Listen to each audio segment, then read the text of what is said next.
Certo homem de posição perguntou-lhe: bom mestre, que farei para herdar a vida eterna? Respondeu-lhe Jesus: por que me chamas bom? Ninguém é bom. Repita isso: ninguém é bom, senão um que é Deus. Não precisa repetir, não. Era só o ninguém é bom. Vamos para o 20. Isso. Sabes os mandamentos? Não adulterarás, não matarás, não furtarás, não dirás falso testemunho, honra o teu pai e a tua mãe. Replicou-lhe ele: tudo isso tenho observado desde a minha juventude. Ouvindo, Jesus disse-lhe: uma coisa ainda te falta. Vende tudo o que tens, dá aos pobres, terá um tesouro nos céus. Depois vem e segue-me. Mas ouvindo ele estas palavras, ficou muito triste, porque era riquíssimo.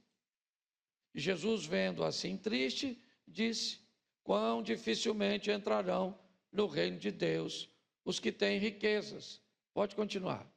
Porque é mais fácil passar um camelo pelo fundo de uma agulha do que entrar um rico no reino de Deus. E os que ouviram isso disseram: sendo assim, quem pode ser salvo? Mas ele respondeu: os impossíveis dos homens são possíveis para Deus. Feche seus olhos. Senhor nosso Deus e Pai, em nome de Jesus, eis aqui a tua palavra. Continua falando conosco, usa-me como um canal de bênção, em nome de Jesus. Amém. Glória a Deus. Amém. O próximo texto que eu vou usar é Lucas 19. Tá certo? O que há em comum os dois textos são as duas coisas mais importantes que normalmente as pessoas procuram nessa terra: dinheiro e salvação. As duas histórias vão tratar ou vai tratar diretamente desses dois assuntos. Nós vamos ver a história de dois indivíduos que são ricos e nós vamos ver o problema que a primeira história começa a causar na mente daqueles que vão continuar seguir a Jesus. Porque o indivíduo que não gostou da exposição feita por Jesus nos versículos do verso 18, virou as costas e foi embora. Mas os indivíduos que vão questionar Jesus a respeito da salvação, eles eram empresários, pelo menos 4 deles. Um tinha um bom emprego, que era o Levi, agora nomeado por Jesus, Mateus. Os 4 pescadores, Pedro, seu irmão André, Tiago, seu irmão João. É importante entendermos que esses homens, muitos deles, quando estavam trabalhando, como Pedro, e Tiago, João e André, assim como o Levi, todos eles estavam envoltos com recursos econômicos, é verdade. Esses dois assuntos vão ser abordados aqui e nós precisamos ter um entendimento bem maduro disso, até porque as duas histórias contam, na verdade, a trajetória de um jovem rico e de um velho rico. É assim que funciona. A primeira história, o jovem rico, ou um indivíduo de posição, um príncipe, como queiram chamar, mas toda a colocação que se fizer a respeito dele, vai querer falar sobre sua posição econômica. Ele é um camarada bem estabelecido, e ele é novo e bem estabelecido. Mas apesar de tudo que tem, ele sabe que, como todo ser vivo, ele caminha na mesma direção, a rota é a mesma, certo? Todos nós um dia vamos ter que acertar as contas com a morte. E ele sabe que todo o recurso que ele tem não tem poder nenhum sobre essa outra área de sua vida. Ele sabe que ninguém que o ama vai com ele. Que o dinheiro que ele tem, que pode comprar ouro, comida, casa, roupas, não vai servir de nada para ele. Então ele quer informações a respeito da salvação. Ele quer saber. Ele procura Jesus. Ele diz: bom mestre, que farei eu para herdar a vida eterna? Jesus imediatamente desconstrói no discurso dele uma visão que o jovem tem a respeito do ser humano. Por que me chamas bom?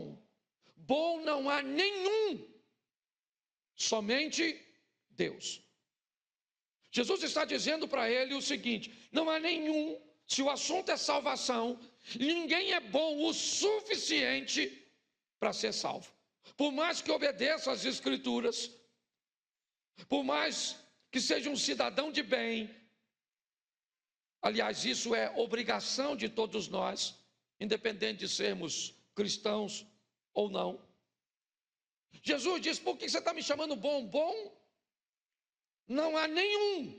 E quando Jesus diz não há nenhum, nem mesmo ele, Jesus está dizendo para o garoto que o interrogou: você não é tão bom quanto pensa ser.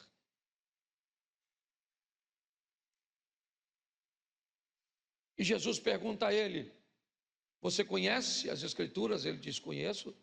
Os mandamentos: não roubarás, não matarás, não dirás falso testemunho, honrará teu pai e a tua mãe. Ele diz: conheço e observo, busco cumprir desde a minha infância, porque ele é novo. Jesus disse: mas ainda te falta uma coisa. Uma coisa. Pega tudo o que você tem, vende. Até aí não está ruim. Depois de vender, pega e dá para os pobres. Aí ficou ruim. Depois você, quando não tiver nada, vem atrás de mim e me segue. Bom, preste atenção. Jesus vai dizer duas coisas para ele. Primeiro, se você quer ser salvo, vem a mim, porque quem vai te salvar sou eu. Por isso, depois que você não tiver dinheiro, vem até a mim. Mas Jesus está dizendo: o problema, garoto, é que você não tem dinheiro, é o dinheiro que tem você. Porque o problema nunca foi o dinheiro. Nunca. E nós vamos ver isso quando chegarmos em Lucas 19. O que Jesus está dizendo para esse garoto é o seguinte: o dinheiro domina você, ele tem controle sobre você. Que se você, eu não sei se você já prestou atenção, mas é muito comum o dinheiro te ameaçar quando você tenta gastá-lo e dizer para você: não me gaste. Tá certo? Isso é para quem tem muito e fica avarento. Para quem tem pouco, o dinheiro vai embora do jeito que entra. A maioria de nós, né? Certo? O dinheiro parece ninja. Cadê o dinheiro que estava aqui? Sumiu. Ok? Mas eu quero que você preste atenção nessa história, por quê? Porque as duas coisas que almejamos aqui neste mundo, e não tem nada de errado nisso, certo? Que são recursos materiais e a nossa salvação, a nossa alma, elas precisam ser conduzidas em seriedade e vista de uma forma responsável. Jesus está dizendo para aquele rapaz, mas muito mais do que para aquele rapaz, ele também está dizendo para quem está caminhando com ele. Os discípulos estão observando. E Jesus começa a dizer, certo? Para eles, ou para eles ouvirem, o que indica que Jesus está querendo falar com eles. Porque quando Jesus não queria falar com seus ouvintes, ele guardava as informações para conversar só com os discípulos, depois em particular. Ele faz questão que os seus discípulos ouçam. É muito difícil um rico entrar, ou quem tem riquezas, entrar no reino de Deus. Posso dar para explicar isso um pouco mais de cuidado? Dá. Eu vou te falar uma coisa: se você tem dinheiro e se preocupa com a sua salvação, pegue um pouco do seu dinheiro, um pouco, diga assim, um pouco do meu dinheiro. E um pouco do seu dinheiro é referente à quantidade de dinheiro que você tem. Ok? Se você só tem R$ 1.000, você tem que pegar um pouco dos seus 1.000. Se você tem 10.000, um pouco do 10.000. 100.000, um pouco de 100.000. 1.000.000, um pouco de 1.000.000.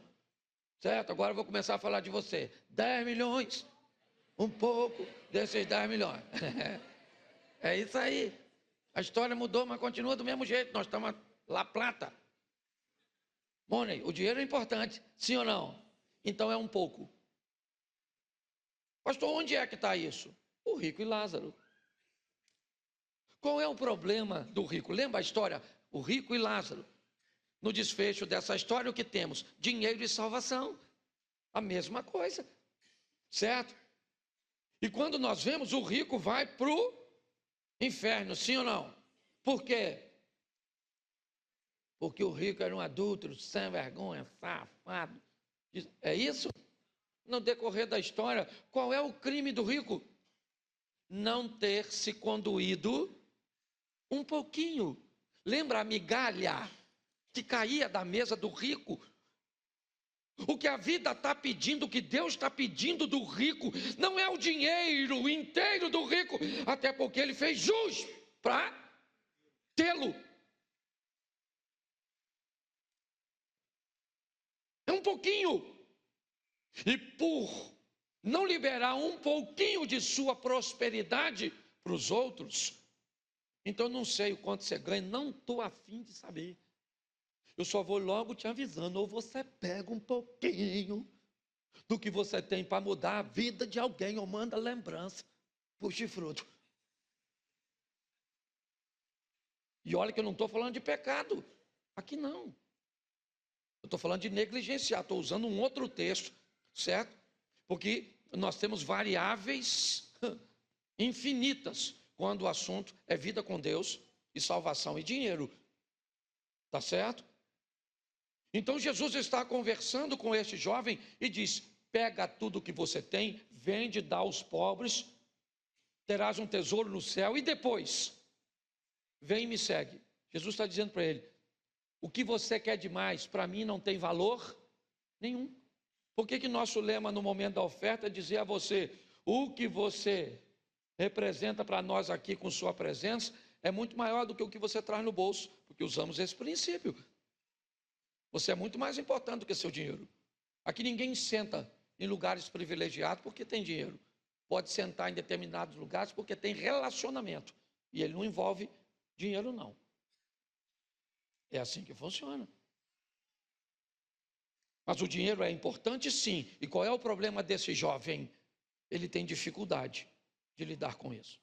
Quando os discípulos perguntam, eles estão amedrontados, porque eles também querem dinheiro. Então eles começam a questionar: quem então pode ser salvo? Ninguém pode ser salvo. Aí Jesus diz: o que é impossível ao homem é possível a Deus. Mas a história parece encerrada. Mas Jesus precisa continuar ensinando. Então agora Jesus entra em Jericó, no capítulo 19. Coloca, por favor. Entrando em Jericó, atravessava Jesus a cidade. Eis que um homem chamado Zaqueu, maioral dos publicanos e rico, procurava ver quem era Jesus, mas não podia por causa da multidão, por ser ele de pequena estatura. Então, correndo adiante, subiu a um sicômoro a fim de vê-lo, porque por ali havia de passar. Quando Jesus chegou àquele lugar, olhando para cima, disse: Zaqueu, desce depressa, pois me convém ficar hoje na tua casa. Preste atenção. O garoto que estava com problema de dinheiro foi embora, sim ou não?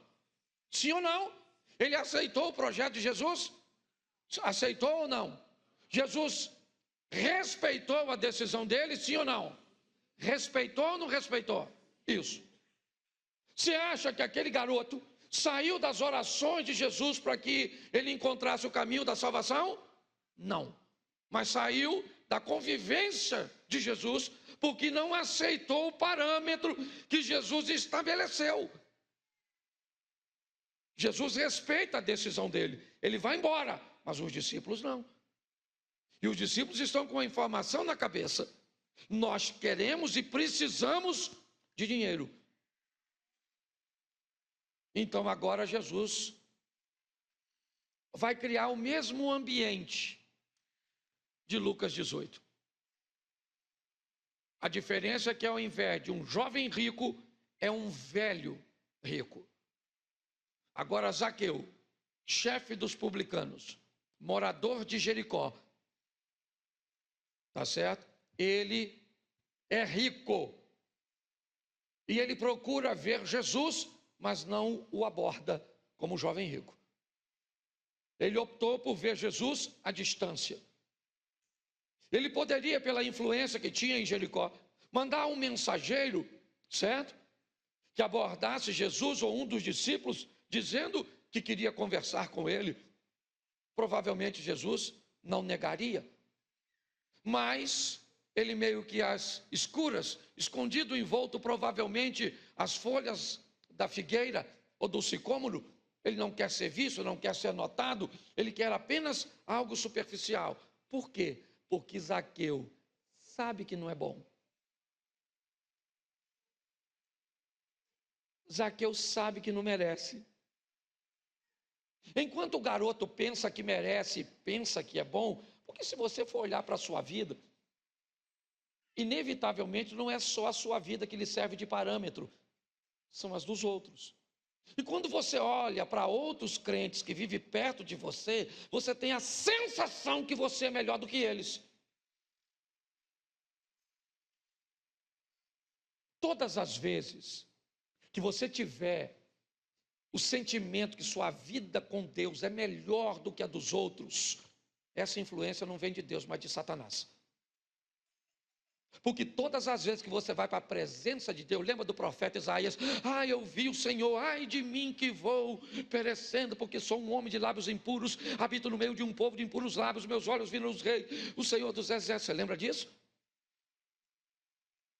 Porque todas as vezes que um indivíduo ia para a presença de Deus, você não enxerga a vida de ninguém, a não ser a sua. Ao contrário do garoto, Zaqueu sabe que não é bom. Zaqueu sabe que não é tão honesto como deveria ser. Ele tem ciência disso. Talvez porque seja mais velho. Talvez porque seja mais maduro. É isso. Lembra, ensina a contar os nossos dias de tal maneira que alcancemos corações sábios. Ficar velho não é garantia de amadurecer e de ficar sábio. Mas dificilmente vamos ver sabedoria e maturidade em alguém novo demais. Agora, este homem não aborda Jesus. Ele quer apenas vê-lo à distância. Está curioso. Talvez por não entender como um cara que é amigo dele de profissão, que ganhava tão bem, que era um cobrador de imposto também, tendo a segurança da águia romana, a garantia e o poder da influência de Roma. Como é que Levi abandona a vida de cobrador de impostos para se tornar um discípulo? Isso era um prejuízo econômico muito grande.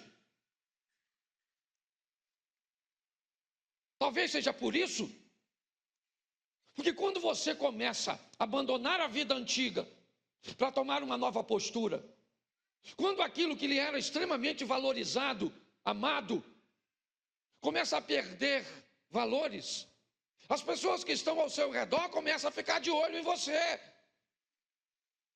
Elas começam a prestar atenção na sua vida, sua maneira de falar, ela mudou. A sua maneira de usar determinadas coisas, ela mudou. Mudou seu vocabulário, sua vestimenta, seus princípios. Está todo mundo, a Bíblia diz que nós somos recheados de uma grande nuvem de testemunha, está todo mundo de olho em nós. Pode até não falar conosco, aliás, a maioria não fala com você, mas fala com outro. É assim que funciona. E por isso, ele não vai até Jesus. Mas Jesus não vai perder a oportunidade de dizer aos seus discípulos que não tem problema nenhum em ter dinheiro. Então não pode deixar os discípulos apenas com o exemplo do jovem rico. Jesus vai usar a dinâmica do velho rico para ensinar os discípulos e a nós também. Então, quando Jesus está passando perto do sicômoro, provavelmente Zaqueu não é observado por ninguém. Ninguém está notando ele. Mas Jesus para, olha para a árvore e diz: Zaqueu, desce depressa, porque hoje me convém. Jesus está dizendo: a decisão é minha de ir até você, e não sua de vir até a mim. A decisão é minha. Hoje me convém ir até a sua casa. Eu vou com você. Zaqueu não pediu para Jesus ir. Por quê? Porque ele não acreditaria que Jesus aceitaria seu convite. Por quê? Porque ele não acreditava que merecia. Porque Zaqueu sabia quem ele era. É lógico, gente, que na igreja nós temos níveis de relacionamento com Deus diferentes. Nós temos pessoas que estão à frente de nós em algumas áreas. Tem gente que conhece mais a Bíblia do que você. Tem gente que ora mais do que você. Tem gente que tem dons que você não tem. Mas isso não coloca nenhum de nós à frente do outro.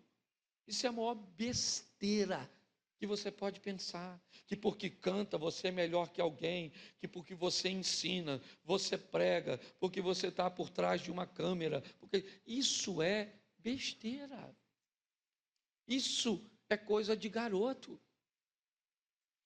Sabe?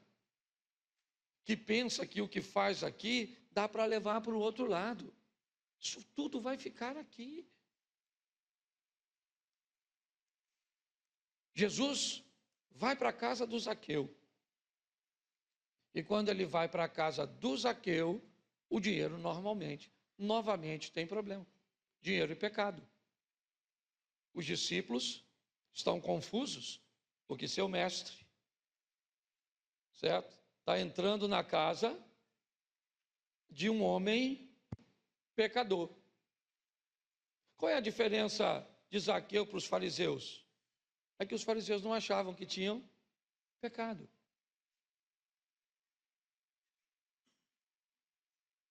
Eu não sei se eu estou conseguindo informar você, mas você quer se transformar num crente extraordinário?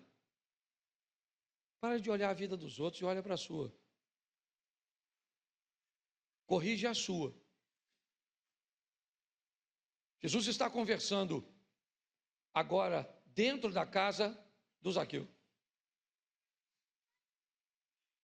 E lá fora as pessoas estão concorrendo. Como ele ia, a ver se ele seria o Messias. Ver se ele seria. Isso é mestre onde, rapaz? Que mestre é esse que não guarda a sua reputação comendo na casa de pecador? Deveria estar na minha casa, que sou o chefe da sinagoga.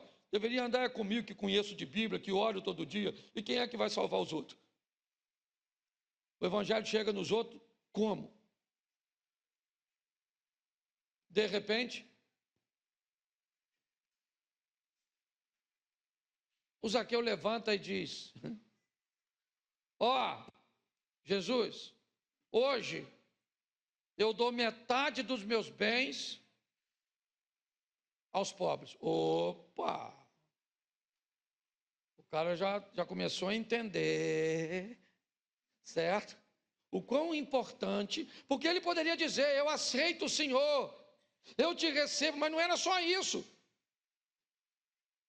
Porque quanto mais rápido você descobrir a bênção de ajudar outras pessoas, e não é ajudar com seus recursos, eu tenho falado isso direto. Pare de achar que ajuda é só dinheiro. Tem gente que só quer atenção, tem gente que só quer uma oração, tem gente que só quer um abraço, tem gente que só quer ser notada, gente. Pegue um pouco dos seus recursos e dê para essas pessoas. Está lá o bom samaritano, é isso. Está lá o rico e Lázaro, é isso. Nós estamos recheados de informações, onde a Bíblia está tentando falar conosco. Pegue um pouco do que é seu, um pouco do que você tem, um pouco do que é valioso